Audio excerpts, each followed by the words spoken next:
Hello everyone, आज हम करेंगे the third part of our chapter nutrition in animals.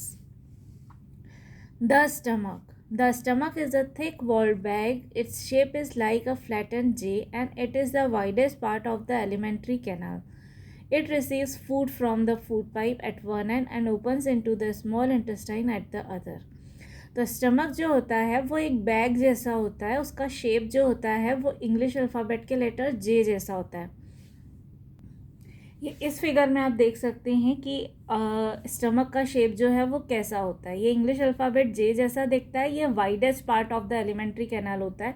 That is बाकी सब जगह पर ऐसे पतले पतले पाइप्स होते हैं और ये जो होता है ये सबसे बड़ा वाइड पार्ट होता है। और हमारे खाने का जो डाइजेशन का प्रोसेस होता है वो सबसे बड़ा प्रोसेस जो है वो इसी पार्ट में होता है। और ये स्टमक जो होता है ये एक एंड पर हमारा एसोफेगस से कनेक्टेड होता है और दूसरे एंड पर ये हमारा स्मॉल इंटेस्टाइन से कनेक्टेड होता है। तो ऊपर की तरफ जो ये होता है हमारा फूड पाइप और ये जो नीचे की तरफ जो कनेक्शन होता है ये होता है हमारा small intestine. The inner lining of the stomach secretes mucus, hydrochloric acid, and digestive juices. The mucus protects the lining of the stomach. The acid kills many bacteria that enter along with the food and makes the medium in the stomach acidic and helps the digestive juices to act. The digestive juices break down the proteins into simpler substances.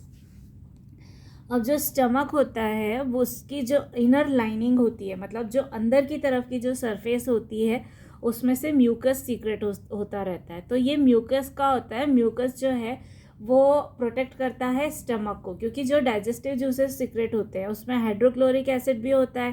तो वो acid जो हैं वो stomach को damage कर सकते हैं। तो ये म्यूकस जो है वो स्टमक और डाइजेस्टिव जूसेस के बीच में एक वॉल की तरह वर्क करता है।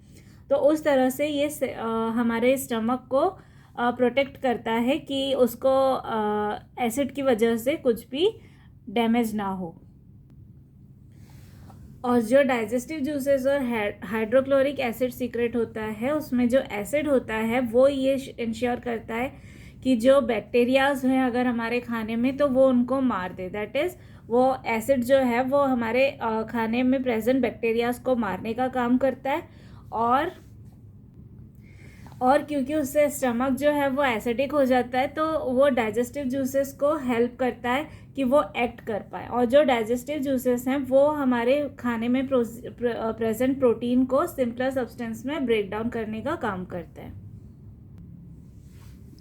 The working of the stomach was discovered by a strange accident. In 1822, a man named Alexis Saint Martin was badly hit by a shotgun. The bullet had seriously damaged the chest wall and made a hole in his stomach. He was brought to an American army doctor, William Beaumont. The doctor saved the patient, but he could not close the hole properly and left it bandaged. Beaumont took it as a great opportunity to see the inside of the stomach through the hole. He made some wonderful observations. अब ये stomach जो है ये कैसे काम करता है ये एक एक्सीडेंट के थ्रू पता चला था। 1822 में एक आदमी था, उसका नाम था एलेक्सिस सेंट मार्टिन। उसको एक गोली लगी थी और वो जो गोली थी उसकी चेस्ट वॉल को पास करते हुए उसने स्टमक में एक होल कर दिया था। तो उसको अमेरिकन आर्मी डॉक्टर विलियम बर्मेंट के पास ले जाया गया। डॉक्टर ने पेशेंट को तो बचा लिया लेकिन वो उस होल को क्लोज़ नहीं कर पाया। तो उसको वो बैंडेज से क्लोज़ करता था, उसको बैंडेज लगा के रखता था। और उस टाइम पर जब वो बैंडेज करता था उसको, तो उसको एक अपॉर्चुनिटी मिली कि स्टमक हमारा काम कैसे करता है ये उसको पता लगाने का मौका मिला। तो उसने जब उसको ऑब्ज़र्व किया कि स्टमक के अंदर कैसे काम करता है तो उसको कुछ वंडरफुल चीज़ें पता पड़ी।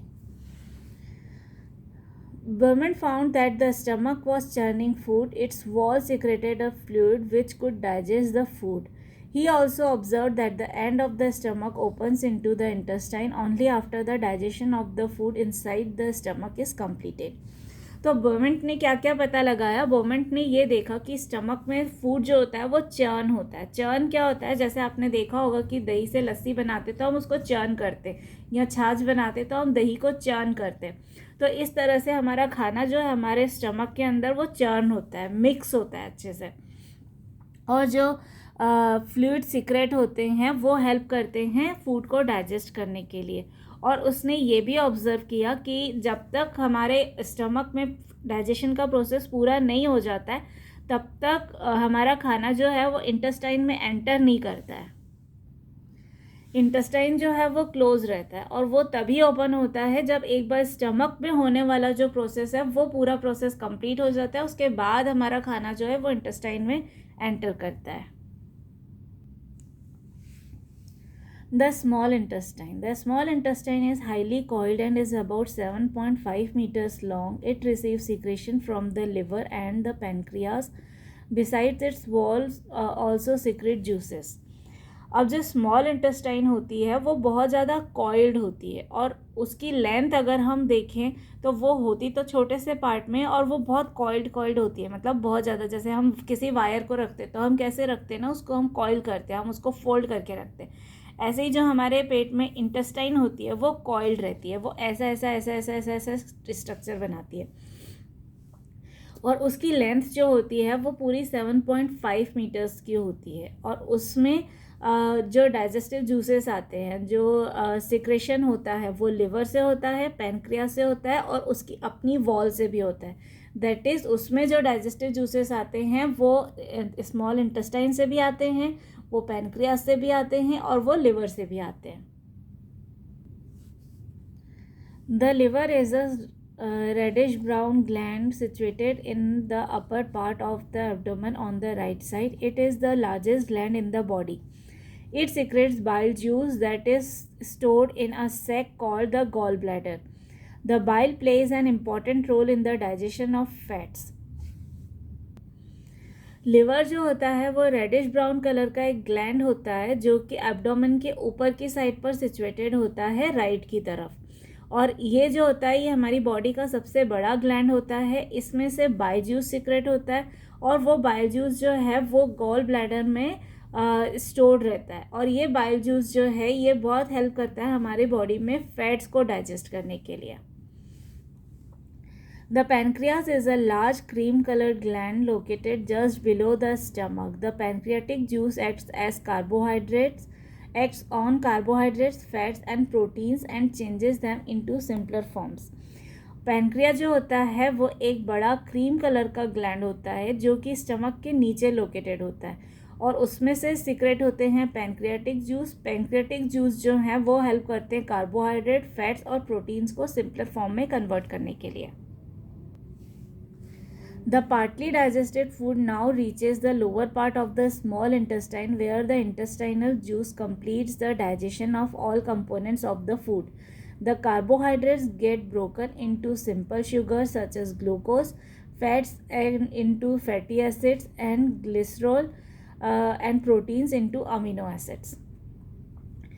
अब जो लिवर और पैनक्रियास से जो जूसेस निकले, बाइल जूस और पैनक्रियाटिक जूसेस, तो इन्होंने हमारे फूड को कुछ डाइजेस्ट किया और अब पार्टली डाइजेस्टेड फूड जो है वो स्मॉल इंटेस्टाइन में पहुंचता है और स्मॉल इंटेस्टाइन में इंटेस्टाइनल जूस निकलते हैं जो कि हमारे खाने को अच्छे से डाइजेस्ट करने में हेल्प करते हैं। उसमें क्या होता है, इन जूसेस की हेल्प से कार्बोहाइड्रेट जो है वो सिंपल शुगर में कन्वर्ट हो जाता है, ग्लूकोज में, और फैट्स जो है वो फैटी एसिड्स और ग्लिसरॉल में कन्वर्ट हो जाता है, और प्रोटीन्स जो हैं वो अमीनो एसिड्स में कन्वर्ट हो जाते हैं। Absorption in the small intestine. The digested food can now pass into the blood vessels in the wall of the intestine. This process is called absorption. The inner walls of the small intestine have thousands of finger-like outgrowths. These are called villi, singular villus. Can you guess what the role of villi could be in the intestine? The villi increase the surface area for absorption of the digested food. Each villus has a network of thin and small blood vessels close to its surface. The surface of the villi absorbs the digested food materials. The absorbed substances are transported via the blood vessels to different organs of the body where they are used to build complex substances such as the proteins required by the body. This is called assimilation. In the cells, glucose breaks down with the help of oxygen into carbon dioxide and water, and energy is released. The food that remains undigested and unabsorbed enters into the large intestine. अब एक बार खाना जब digest हो गया, वो simple चीज़ों में convert हो गया, तो उसके बाद उसमें प्रोसेस होता है एब्जॉर्प्शन का. तो स्मॉल इंटेस्टाइन जो है उसमें से पूरे न्यूट्रिएंट्स को एब्जॉर्ब करके हमारी बॉडी में ट्रांसफ़र करती है through blood vessels. Small intestine की जो इनर वॉल्स होती है उसमें फिंगर लाइक ग्रोथ्स होती है. मतलब कि अगर ऐसे इंटेस्टाइन है तो उसमें ये इस तरह से एक ग्रोथ रहेगी. तो वो फिंगर लाइक स्ट्रक्चर्स जो होते हैं वो क्या करते हैं, उनको एक तो बोला जाता है विली, और उनका काम ये होता है कि वो सरफेस एरिया को बढ़ा देते हैं. अगर कोई सरफेस एरिया ऐसा सीधा है या ऐसा यूँ कर्व्ड होके आ रहा है तो वो सरफेस एरिया जो है वो बढ़ जाता है. तो उससे एब्जॉर्प्शन का प्रोसेस जो है वो फास्ट हो सकता है और ज़्यादा अच्छे से हो सकता है. और ये जो विली होते हैं, जिसको सिंगुलर फॉर्म में विलस बोला जाता है और प्लूरल फॉर्म में विली बोला जाता है, तो ये जो एक एक विलस होता है इसमें ना बहुत सारी छोटी छोटी पतली पतली ब्लड वेजल्स होती हैं उसके सरफेस के पास, और जो खाना होता है इन ब्लड वेजल्स में एंटर करता है. तो इसको हम बोलते हैं द प्रोसेस ऑफ एब्जॉर्प्शन. और ये ब्लड वेसल्स जो होती हैं, इन्होंने जितना न्यूट्रिशन एब्जॉर्ब किया है ये डिफरेंट पार्ट्स ऑफ बॉडी पे पहुंचाती है जहाँ पर उनकी ज़रूरत होती है. और इस पूरे प्रोसेस को बोला जाता है assimilation, that is absorption of nutrients in your body. फिर ये पूरा न्यूट्रिशन जो है वो हमारी बॉडी के सेल्स तक पहुंचता है. तो सेल्स के अंदर ग्लूकोज जो होता है वो ब्रेक होता है ऑक्सीजन और कार्बन डाइऑक्साइड में, ऑक्सीजन की हेल्प से कार्बन डाइऑक्साइड और वाटर में, और उससे एनर्जी रिलीज होती है. और ये एनर्जी हेल्प करती है हमारी बॉडी को वर्क करने के लिए.